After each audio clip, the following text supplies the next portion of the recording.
sommes à la 4e conférence aujourd'hui sur l'historique de l'identité et la culture libanaise. On va parler donc du mandat, de la constitution du pacte national. Et Carole va nous expliquer tout ça. Je remercie beaucoup les intervenants. Avec l'éclatement de la Première Guerre mondiale, l'Empire ottoman commet cette erreur qui va se révéler fatidique pour lui de s'engager à côté de l'Allemagne contre la France et la Grande-Bretagne. Alors les Hachémites demandent, compris de leur collaboration avec les Britanniques, d'obtenir, après l'effondrement de l'Empire ottoman, d'un royaume arabe uni qui regroupe toutes les provinces arabes de l'Empire.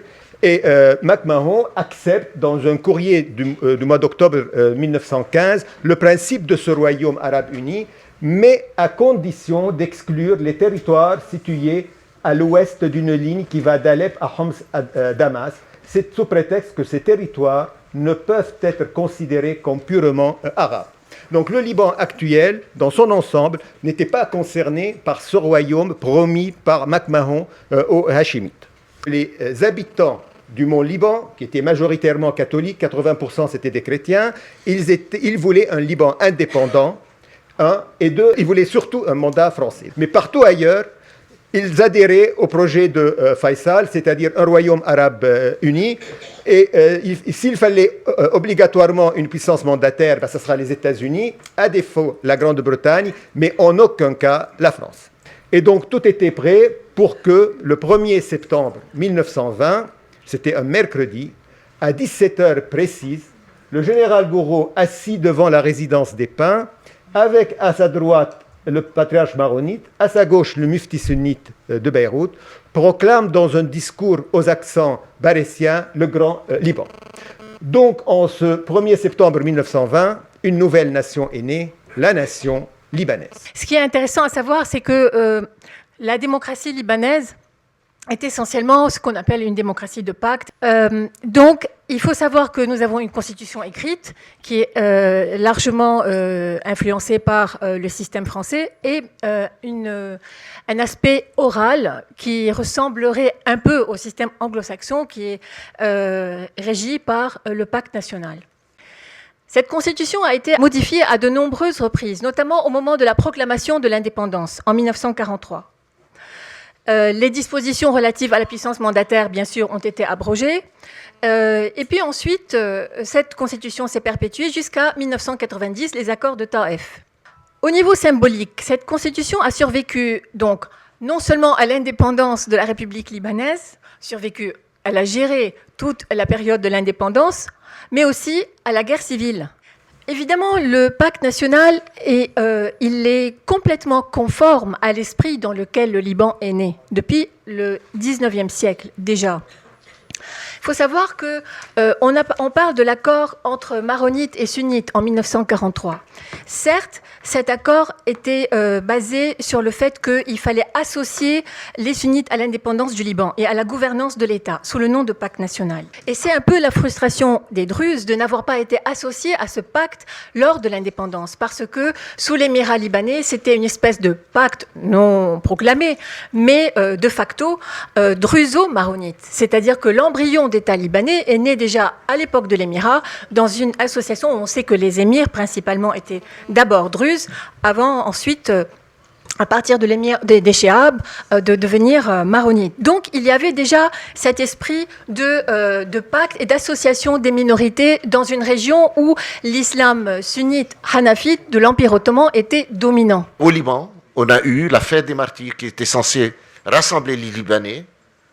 On a eu 2 fêtes des martyrs.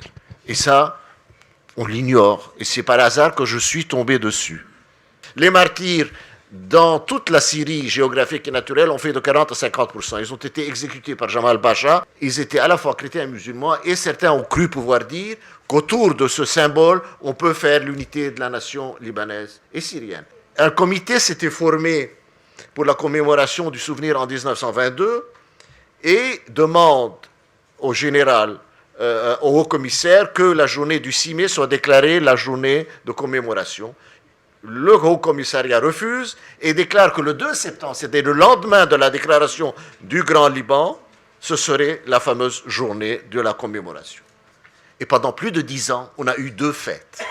Une fête officielle qui a été suivie par l'opinion indépendantiste, grosso modo chrétienne, et une fête unioniste qui se passait le 6 mai. L'ambiance était formidable. C'est une ambiance de guerre civile à travers le même symbole. Et soudain, en 1937, changement de programme. Pourquoi? Parce que la Syrie avait signé avec la France, du Front populaire, le fameux traité. Le 6 mai sera revêtu d'un faste particulier dans toutes les années suivantes. Michel Zakour, à l'époque ministre de l'Intérieur, prononce ces paroles unificatrices: nos martyrs dorment côte à côte, pêle-mêle, chrétiens et musulmans.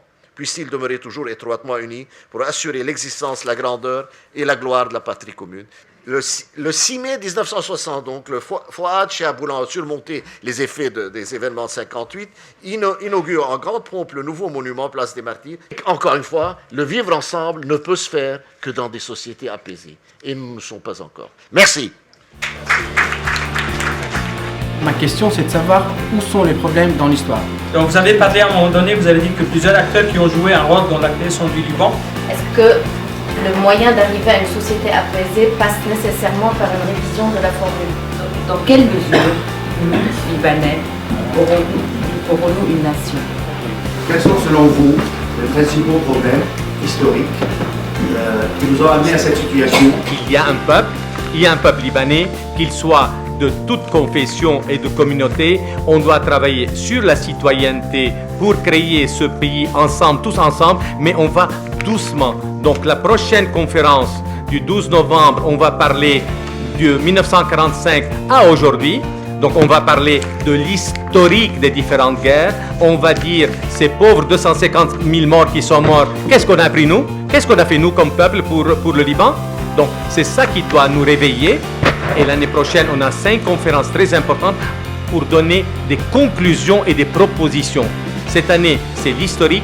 L'année prochaine, on va vous dire comment tous ensemble, la main dans la main, on va reconstruire un pays moderne pour nos enfants et les générations futures.